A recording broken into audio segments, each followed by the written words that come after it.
வணக்கம் வீவர்ஸ். சுட சுட மணக்கும் வேப்பம்பூ ரசம் துவரம்பருப்பு மசியல் எப்படி செய்கிறதுன்னு பார்ப்போம் வாங்க.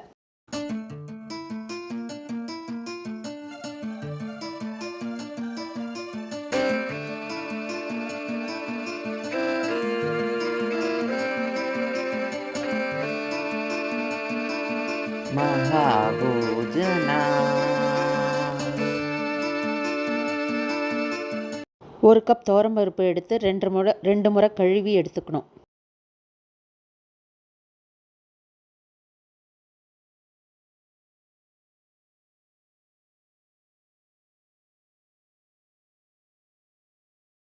இதுதான் ஃப்ரெஷ்ஷான வேப்பம்பூ. தமிழ் புத்தாண்டு அன்னைக்கு இதை வச்சு தான் ரசம் செய்வாங்க பல பேர். பிப்ரவரி, மார்ச், ஏப்ரல் மாதத்தில் இந்த பூ கிடைக்கும். கீரை விற்கிறவங்க காய்கறி மார்க்கெட்லலாம் இந்த பூ கிடைக்கும். பருப்பு குக்கரில் சேர்த்து அடுப்பில் வச்சிடணும். ஒரு தக்காளி 2 அரிஞ்சு சேர்த்துடணும். பெருங்காயம் சேர்க்கணும்.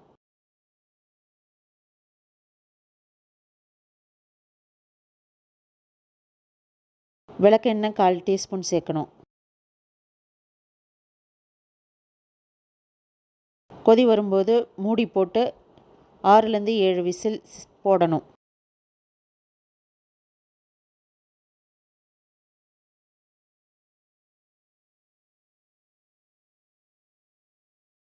ஒரு கிண்ணத்தில் எலுமிச்சை அளவு புளி எடுத்து வெந்நீரில் ஊற விடணும். ஆறுனதும் கரைச்சி 2 முறை வடிகட்டி எடுத்துக்கணும்.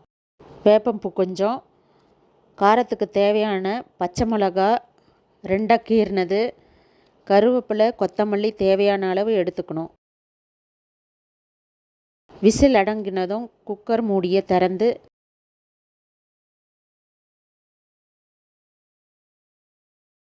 தக்காளி தோல் எடுத்துருங்க. தக்காளியை மட்டும் எடுத்து புளி தண்ணியில் சேர்க்கணும்.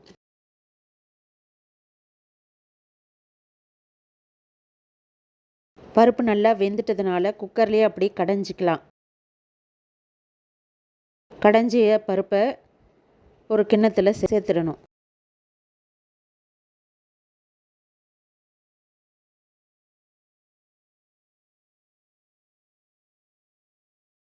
அரை கரண்டி பருப்பில் கொஞ்சம் தண்ணியை சேர்த்து கரைச்சிக்கிட்டேன். அதை புளி தண்ணியில் சேர்த்தாச்சு. தக்காளி மசிச்சிடணும். உங்களுக்கு பருப்பு தண்ணி கிடச்சிதுன்னா அதை அப்படியே சேர்த்துருக்குங்க. பருப்பை வடிகட்டிட்டு ரசத்துக்கு தேவையான அளவு கொஞ்சமாக தண்ணி சேர்த்துக்கணும். ஒரு கப் அளவாவது சேர்த்துக்கணும். 1 ஸ்பூன் கல் உப்பு சேர்க்கணும். ஒரு வாணலியை அடுப்பில் வச்சு அரை குழிக்கரண்டி எண்ணெயை விடணும். கடுகு சேர்த்து பொரிய விடணும். கடுகு பொரிஞ்சதும் பச்சை மிளகாய், கருவேப்பிலை சேர்த்து வதக்கணும்.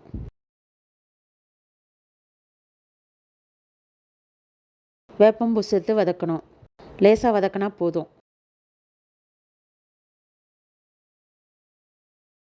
புளி பருப்பு கரைசல் தண்ணியை சேர்க்கணும்.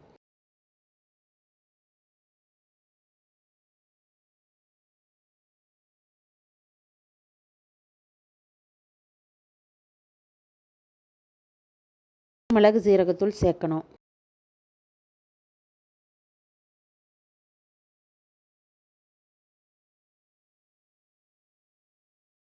ரசத்துக்கு தேவையான பெருங்காயத்தூள் சேர்த்துக்கணும்.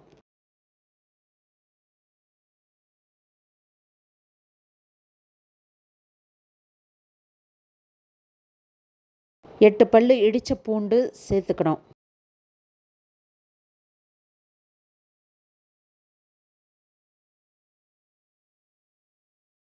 பொடியாக அரிஞ்ச கொத்தமல்லி சேர்த்துடணும்.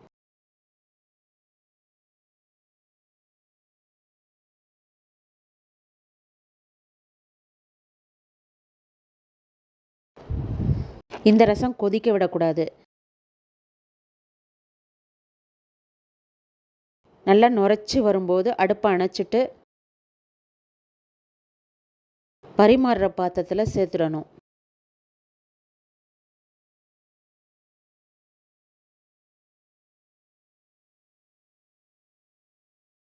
சாதாரண தண்ணியை 1/4 கப் சேர்த்து வாணலியை கழுவி அதே ரசத்தில் ஊற்றிடணும்.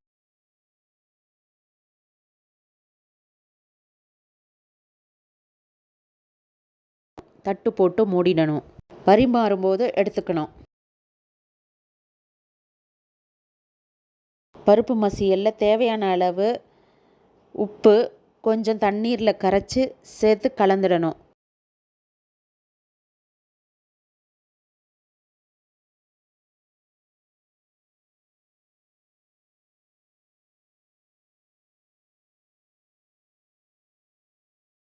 மசியல் தயார். இந்த மாதிரி சுட சுட மணக்கும் வேப்பம்பூ ரசம் பருப்பு மசியல் வச்சு சாப்பிட்டு எப்படி இருக்குன்னு கமெண்ட்ஸில் சொல்லுங்கள். வியூவர்ஸ், இந்த பதிவு பிடிச்சிருந்தால் லைக் பண்ணுங்கள், ஷேர் பண்ணுங்கள், சப்ஸ்கிரைப் பண்ணுங்கள். நன்றி.